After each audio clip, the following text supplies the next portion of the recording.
Good morning दोस्त, मैं रणधीर कुमार वर्मा आप लोगों को पढ़ाऊँगा इलेक्ट्रिकल इलेक्ट्रॉनिक्स मेजरमेंट।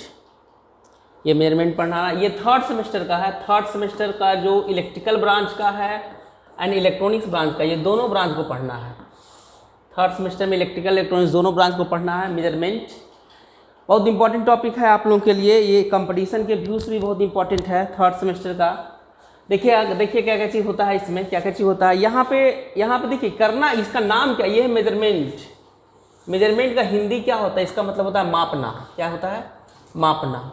अब हम आपको पूछेंगे कि बताइए इसका लेंथ कितना है, तो आप क्या कीजिएगा, एक स्केल लाइएगा, उस स्केल के मदद से इसको मापिएगा, मेजर कीजिएगा।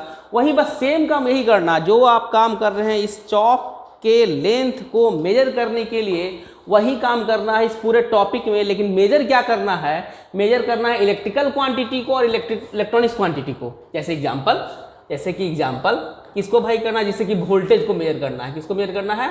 वोल्टेज को मेजर करना है। जैसे एग्जांपल नेक्स्ट, जैसे करंट को मेजर करना है। जैसे क्या मेजर करना है? पावर को मेजर करना है। जैसे क्या मेजर करना है? रेसिस्टेंस को मेजर करना है। तो ये सब मेजर करना है इस टॉपिक में। जैसे इंडक्टेंस को मेजर करना है, इंडक्टेंस को मेजर करना है। तो ये सब जो है इलेक्ट्रिकल क्वांटिटी है, इसी को मेजर करना रहेगा इस पूरे टॉपिक में। एक बहुत ही इंपॉर्टेंट टॉपिक है, ठीक है ना। तो जैसे हम बोले कि अगर आपको अभी हम एग्जांपल दिए कि अगर आपको इसका लेंथ, इस चौक का लेंथ निकालना है, तो क्या कीजिएगा, आप एक स्केल लीजिएगा। इस स्केल में यहाँ पे आप देखते होंगे कि 0 लिखा हुआ रहता है। फिर ऐसे करते करते यहाँ पर 100 लिखा हुआ रहता है, 100 सेंटीमीटर या 0 सेंटीमीटर कुछ भी में। तो इस चौक पे आप यही कर देंगे, 0 पे रख के यहाँ पे मेजर करते होंगे। तो मान लिया कि इसका हुआ यहाँ पे 10, तो L बराबर लेंथ बराबर क्या लिखते होंगे, 10 सेंटीमीटर, यही लिखते होंगे। तो ये हो गया मेजरमेंट, हो गया किसका, इस चौक के लेंथ का। इस चौक के लेंथ को क्या किए, मेजरमेंट किए। क्या क्या चीज क्या किए कि पहले एक हम स्टैंडर्ड क्वांटिटी लाए थे, एक स्केल लाए थे। क्या लाए थे? एक स्टैंडर्ड क्वांटिटी लाए थे। इसको हम बोल रहे हैं स्केल। क्या बोल रहे हैं? स्केल। स्केल क्यों लाए? क्योंकि हमको लेंथ मेजर करना है। क्या मेजर करना है? लेंथ को मेजर करने के लिए हम क्या लेके आए हैं? स्केल लेके आए। आप लोग पढ़े होंगे फर्स्ट सेमेस्टर में या सेकंड सेमेस्टर में पढ़े होंगे फिजिकल क्वांटिटी। क्या पढ़े होंगे? Physical quantity. यही फिजिकल क्वांटिटी कौन सा हुआ? लेंथ हुआ। इसके लिए हम किसको लेके आए? स्केल लेके आए। तो स्केल लाए हम, इससे लेंथ मेजर किए। तो हमने क्या क्या, एक स्टैंडर्ड क्वांटिटी लाए जिसको बोले हैं स्केल, लेंथ के लिए। और इस स्टैंडर्ड क्वांटिटी को हम यहाँ पर इसके साथ कंपेयर कर दिए।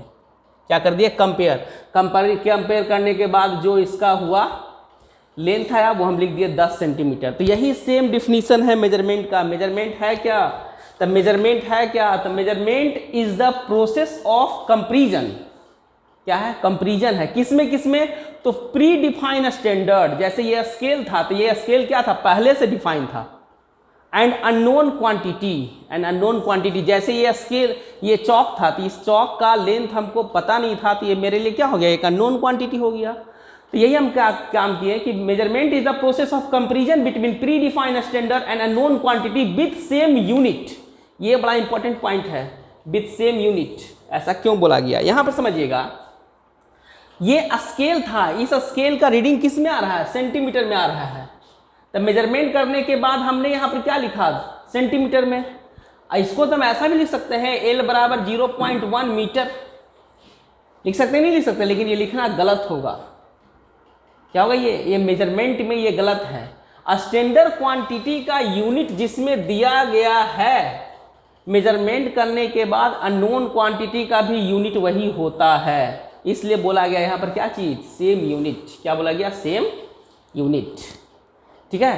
तो ये ऐसा आप 0.1 मीटर और 10 सेंटीमीटर दोनों सेम चीज है, लेकिन ये लिखने का प्रोसेस क्या है, गलत है। इस तरह से हम इसे नहीं लिख सकते हैं, ठीक है ना। तो यही होता है इसमें मेजरमेंट का डिफिनीशन। यहाँ पर ध्यान से लिखिएगा, measurement is the process of comparison between pre defined standard and unknown quantity with same unit. यही क्या हो गया, ये मेजरमेंट का डिफिनीशन हो गया। तो अब हमको भाई चौक का लेंथ नहीं मेजर करना है, हमको मेजर करना है इलेक्ट्रिकल क्वांटिटी। हमको क्या मेजर करना है? Electrical quantity. जैसे एग्जांपल के तौर पे समझिएगा कि अगर हमको वोल्टेज मेजर करना है, क्या मेजर करना है?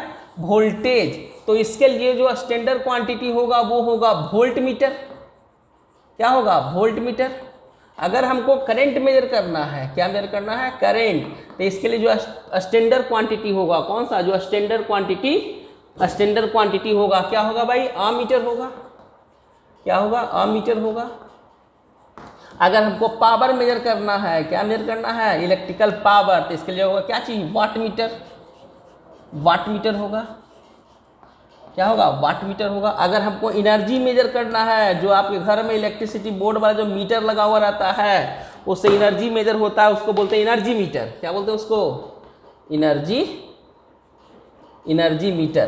क्या बोलते हैं इसको? Energy meter. इटीसी। यही सब हम सबको पढ़ाई करना है, यही सब पढ़ना है। मतलब हमको पढ़ना है किसके बारे में? वोल्ट मीटर के बारे में। हमको पढ़ना है किसके बारे में? अमीटर के बारे में। हमको पढ़ना है क्या चीज़?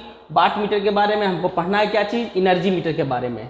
उसके बाद और बहुत सारा है, जैसे फेज मेजर करते हैं, फेज एंगल जो होता है उसको मेजर करते हैं। नेक्स्ट फ्रीक्वेंसी मेजर करते हैं। ये सबको मेजर करने के लिए अलग अलग इंस्ट्रूमेंट बना है। ये सब हम पढ़ाई करेंगे, ठीक है ना। अब देखिएगा तो यही है कि कौन कौन सा इलेक्ट्रिकल क्वांटिटी का मेजरमेंट करते हैं। तो मेजरमेंट करते हैं voltage, current, power, energy, phase, power factor, सब कुछ मेजर करते हैं। बताएंगे धीरे धीरे, पूरा सिलेबस में आएगा। अब यहाँ पर देखिएगा, जो अगर आप दिमाग लगाइए, अगर आपको हम एग्जाम्पल दिए थे कि इस चौक का लेंथ मेजर करना है, तो चौक का लेंथ मेजर करने के लिए जो आप लाइएगा स्टैंडर्ड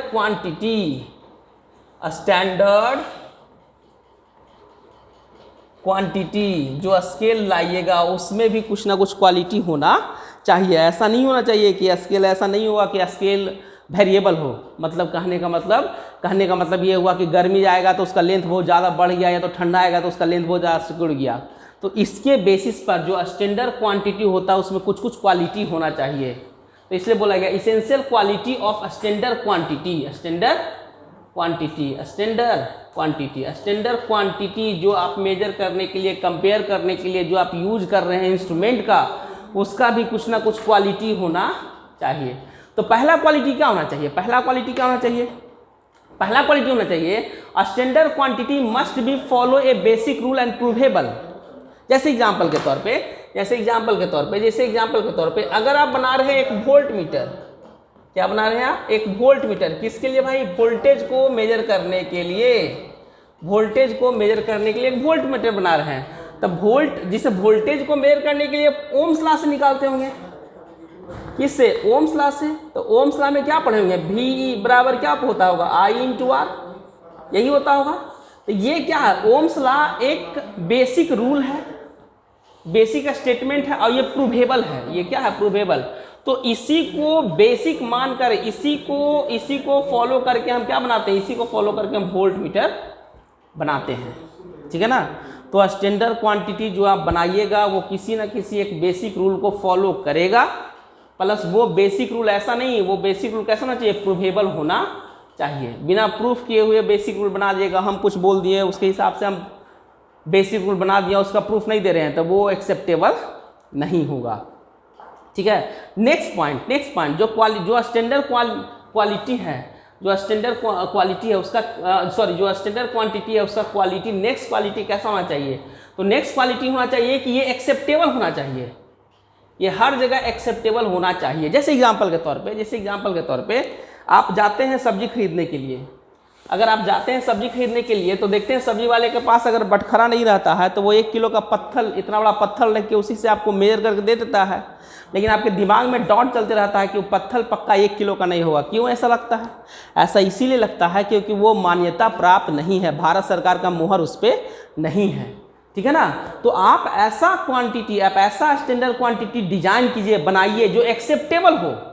कैसा हो? एक्सेप्टेबल हो। अभी हम उस सब्जी वाले का एग्जांपल दिए, वही सब्जी वाले अगर आपके पास 1 किलो का बटखरा, लोहा का बटखरा, स्टैंडर्ड बटखरा, भारत सरकार से मान्यता प्राप्त, जो BIS bureau of Indian standard से जो मान्यता प्राप्त होगा, अगर वैसा बटखरा होगा तो आपके दिमाग में कोई कन्फ्यूजन नहीं होगा। लेकिन अगर सेम वेटेज का, सेम 1 किलो का लोहा की जगह पर 1 किलो का पत्थर से मेजर कर दिया जाएगा तो आपके दिमाग में कुछ ना कुछ कन्फ्यूजन रहेगा कि पक्का वो हमको कुछ ना कुछ कम दिया है। इसीलिए जो स्टैंडर्ड क्वांटिटी होता है उसका दूसरा क्वालिटी यही है कि standard quantity must be acceptable. ऐसा होना चाहिए जो एक्सेप्टेबल होना चाहिए, ऐसा नहीं होना चाहिए कि एक्सेप्टेबल नहीं होना चाहिए, फिर वो दिक्कत हो जाएगा। तो आप ऐसा डिजाइन कीजिए जो है हर जगह एक्सेप्टेबल होना चाहिए। नेक्स्ट जो स्टैंडर्ड का जो क्वालिटी है, नेक्स्ट क्या है, standard quantity must be constant if atmospheric condition changes. कहने का मतलब कि अगर एटमॉस्फेरिक कंडीशन चेंज होता है, एटमॉस्फेरिक कंडीशन कहने का मतलब अगर एटमॉस्फेयर में गर्मी बढ़ गया, गर्मी घट गया, ठंडा बढ़ गया, ठंडा घट गया, या कोई एटमॉस्फेयर में कुछ चेंज होता है तो आपके पास जो आपके पास स्टैंडर्ड क्वांटिटी होता है उसमें कोई चेंजिंग नहीं होना चाहिए। जैसे एग्जांपल के तौर पे ये मान लिया कि 1 मीटर है, तो अभी 27 डिग्री सेल्सियस पे ये 1 मीटर हुआ, और अगर 40 डिग्री सेल्सियस हो गया टेम्परेचर तो इसका लेंथ अगर बढ़ जाता है तो ये स्टैंडर्ड क्वांटिटी नहीं कहलाएगा, ठीक है ना। एटमॉस्फेरिक कंडीशन में चेंज होना चाहिए। एटमॉस्फेरिक कंडीशन जो वातावरण का टेम्परेचर या प्रेशर बदल जाता है तो उस कंडीशन में ये जो स्टैंडर्ड क्वांटिटी का आप इस्तेमाल कर रहे हैं इसका फिजिकल डायमेंशन चेंज नहीं होना चाहिए। यही होता है इसका थर्ड क्वालिटी। कौन सा? Third quality. नेक्स्ट बहुत ही इंपॉर्टेंट है, it is low power consumption. जो आप बनाइएगा, जैसे एग्जाम्पल इसमें समझिएगा, इसको समझिएगा। नेक्स्ट जो essential quality of standard quantity का जो नेक्स्ट है वो क्या है? Low power consumption. जैसे एग्जांपल के तौर पे मान लिया कि एक रेसिस्टेंस है, ये एक रेसिस्टेंस है R बराबर 5 ओम का। कितने ओम का? 5 ओम का। इसमें करंट फ्लो करता है I बराबर कितना? मान लिया कि एग्जांपल के तौर पे 2 एम्पियर एग्जांपल हमने लिए। तो अगर इसके क्रॉस वोल्टेज लगाइएगा तो फ्रॉम ओम्स लॉ से लिखेगा। क्या लिखेगा भाई? फ्रॉम ओम्स लॉ से क्या लिखेगा? V equal to R into I. R का वैल्यू 5 ओम, I का वैल्यू 2 एम्पियर हो गया 10 वोल्ट। कितना वोल्ट हो गया? 10 वोल्ट हो गया। तो ये तो भाई हुआ इस तरह से। अब हम चाहते हैं कि एक इंस्ट्रूमेंट से मेजर करें, तो वोल्टेज को मेजर करने के लिए हम सीधे एक वोल्ट मीटर लगा देंगे। क्या लगा देंगे? एक वोल्ट मीटर लगा देंगे इन दोनों टर्मिनल पे। तो यहाँ से यहाँ लगा दिए क्या चाहिए? एक वोल्ट मीटर। क्या लगा दिए? एक वोल्ट मीटर यहाँ कनेक्शन कर दिए। इस तार में, इस रेसिस्टेंस में एक वोल्ट मीटर का कनेक्शन कर दिए। अब देखिए, जब आप जैसे यहाँ पे कनेक्शन कीजिएगा तब पहले से फ्लो हो रहा था 2 एम्पियर। अब ये वोल्ट मीटर में कुछ ना कुछ करंट फ्लो करेगा। तो मान लिया कि करंट फ्लो करने लगा इधर कितना? 0.5 एम्पियर। तो इधर कितना जाएगा भाई? इधर जाएगा 1.5 एम्पियर जाएगा। कितना जाएगा? 1.5 एम्पियर। अब इस कंडीशन में ये वोल्ट मीटर कितना मेजर करेगा? V equal to I into R था। V equal to R into I. तो R बराबर कितना? 5, लेकिन I बराबर कितना? 1.5। कहने मतलब कितना? 7.5 वोल्ट। 7.5 वोल्ट।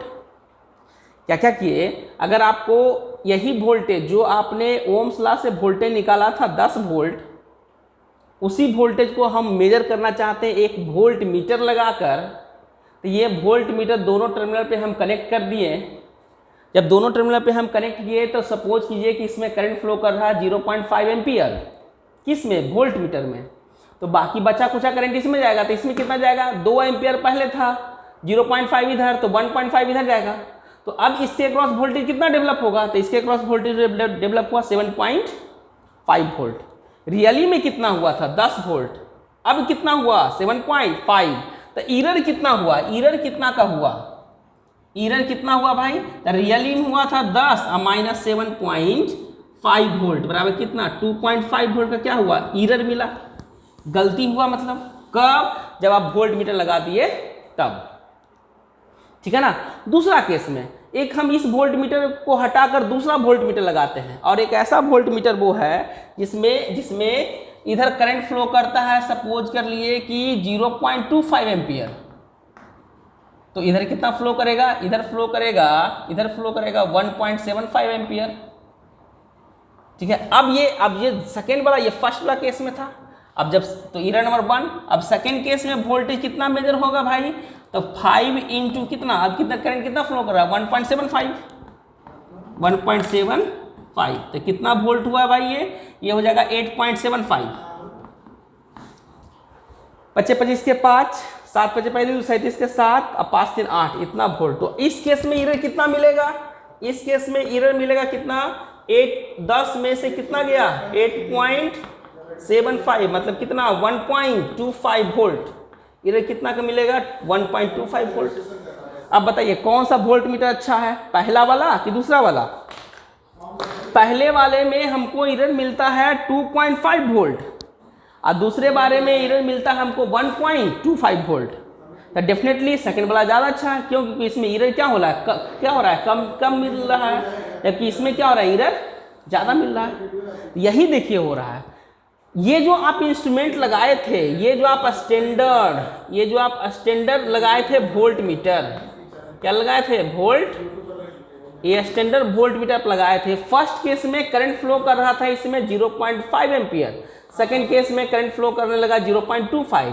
तो फर्स्ट केस में हमको एरर मिला 2.5 वोल्ट और सेकंड केस में एरर मिलने लगा 1.25 वोल्ट। तब क्या हुआ भाई? तब इस केस में हमको एरर क्या हुआ? कम मिला। तो मतलब अगर इधर कम करंट फ्लो करता है, इधर करंट मान लीजिए ये हुआ I1, ये हुआ I2, ये करंट अगर कम जाता है तो इसमें एरर हमको कम मिलता है। यानी हमको ऐसा इंस्ट्रूमेंट का इस्तेमाल करना चाहिए, जिसमें पावर कंजम्पशन क्या हो? कम से कम हो। यहाँ पर जब करंट एक बार में करंट फ्लो किया 0.5 एम्पियर, एरर मिला 2.5 वोल्ट का। एक बार में करंट फ्लो किया जब इसमें 0.25 एम्पियर, तो एरर मिला 1.25 वोल्ट का। सेकेंड केस में हमको एरर कम मिला है, मतलब सेकेंड केस का इंस्ट्रूमेंट ज़्यादा अच्छा है। ज़्यादा अच्छा क्यों है भाई? क्योंकि इसमें करंट क्या किया? कम फ्लो किया। तो करंट जितना कम, इंस्ट्रूमेंट में जितना कम करंट फ्लो कर रहा है उतना ही अच्छा होगा। तो अब हम इसको सीधे पावर से बात करते हो तो P बराबर क्या होता है? I² × R। तो अगर करंट कमेगा तो पावर कमेगा। सेकेंड केस वाला ये वोल्ट मीटर ज़्यादा अच्छा होगा। इसीलिए बोला जाता है कि पावर अगर कम से कम होगा, अगर पावर कंजम्पशन क्या होगा? पावर कंजम्पशन लो होगा, तो वो इंस्ट्रूमेंट उतना ही ज़्यादा अच्छा होगा। तो यही है एसेंशियल क्वालिटी है क्या? ये पावर कंजम्पशन कम से कम होना चाहिए। ये बहुत ही इंपॉर्टेंट होता है। इसका इस्तेमाल पूरा का पूरा मेजरमेंट में होगा। जब भी हम कोई इंस्ट्रूमेंट को डिज़ाइन करेंगे, जब भी कोई इंस्ट्रूमेंट को बनाएंगे, तो मेरा यही टारगेट रहेगा कि हम इस तरह से उसको डिज़ाइन करें कि उसमें इंटरनल पावर कंजम्पशन, मतलब जो पावर कंजम्पशन हो वो काफ़ी लो होना चाहिए, काफ़ी कम से कम होना चाहिए। ठीक है ना?